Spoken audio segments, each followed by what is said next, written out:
कहानी का नाम गरीब किसान की तकदीर। गांव सुखनपुर में रहने वाला रामलाल एक गरीब किसान था। उसके पास जमीन तो थी, लेकिन बंजर। आसमान से बारिश भी मेहरबान नहीं होती थी, और जो थोड़ा बहुत अन्न उपजता वह सूदखोर महाजन की उधारी चुकाने में चला जाता। उसकी पत्नी गंगा और दो छोटे बच्चे मुन्ना और चंपा अक्सर भूखे सोते। एक दिन जब रामलाल खेत से लौटा तो गंगा ने आंसू भरी आंखों से कहा, अब घर में एक दाना भी नहीं बचा है, बच्चों को भूखा कैसे सुलाऊं?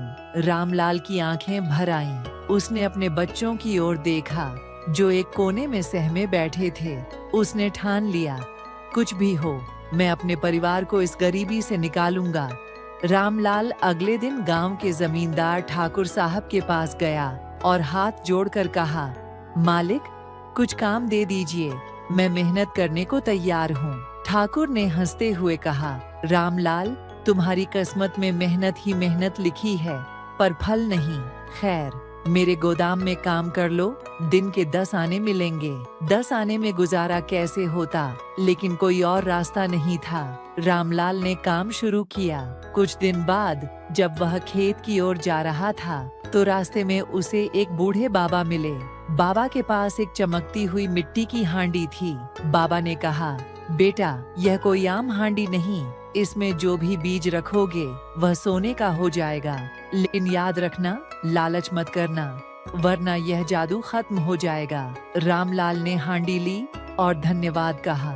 उसे विश्वास नहीं हुआ कि यह सच हो सकता है, लेकिन फिर भी उसने एक गेहूं का दाना हांडी में डाला। कुछ देर बाद जब उसने देखा तो वह दाना खरा सोना बन चुका था।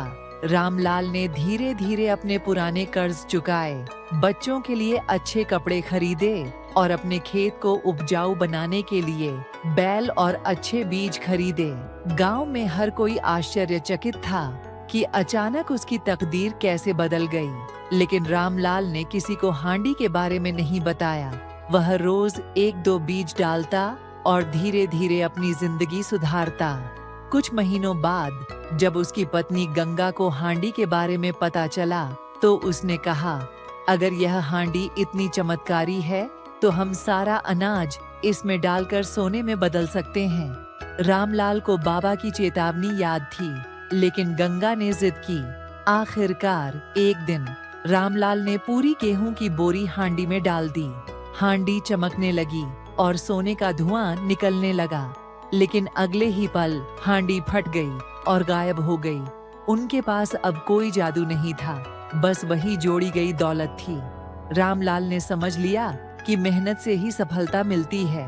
उसने अपनी जमीन को और मेहनत से जोता, अच्छे बीज लगाए और अपने अनुभव से खेती को आगे बढ़ाया। कुछ सालों बाद वह गांव का सबसे सफल किसान बन चुका था। अब उसकी समृद्धि उसकी मेहनत और सच्चाई का फल थी, न कि किसी जादुई हांडी का। गांव के लोग अब उसकी मिसाल देते और उसने हमेशा यही कहा, किस्मत वही बदलते हैं जो अपनी मेहनत से खेलते हैं।